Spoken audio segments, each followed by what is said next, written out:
পেশেন্টরা বলেন ডাক্তারবাবু এই PD5 ইনহিবিটরস ছাড়া কি কোনো অ্যালোপ্যাথিক মেডিসিন আছে? অবভিয়াসলি টেস্টোস্টেরন নিয়ে আমরা এখন কথা বলছি না, কারণ আমরা যে কোনো টেস্টোস্টেরন বুস্টার দিয়ে আর্জিনিন দিই, they are basically supplements or they are basically herbal medicines.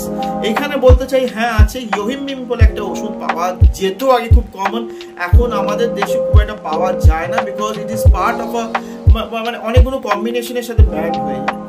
এবং yohimbine is actually alpha receptor antagonist, মানে আলফা ব্লকার্স যেগুলো আমরা প্রস্টেটের জন্য ইউজ করি সেরকমই একটা কাজ করে, এবং যেহেতু সিম্প্যাথিক টোনটাকে কমায়, প্যারাসিম্প্যাথিক টোনটা বাড়ায়, সেই ক্ষেত্রে পেনাইল ব্লাড ফ্লোটা কিন্তু বেড়ে যায়।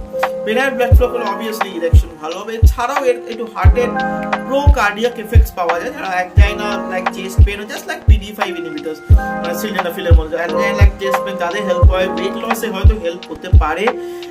কিন্তু এই ওষুধটি কিন্তু ইউএসএ তে প্রেসক্রিপশন মেডিসিন মনে রাখবেন, কিন্তু আমাদের ইন্ডিয়াতে ওভার দ্য কাউন্টার একটা হার্বাল এক্সট্রাক্ট হিসেবে পাওয়া যায়। I do not prescribe Yohimbine to my patients, এটা আমি বলতে চাই। কিন্তু আপনারা যারা জিজ্ঞেস করেছেন আমাকে, তাদের জন্য এই ভিডিও।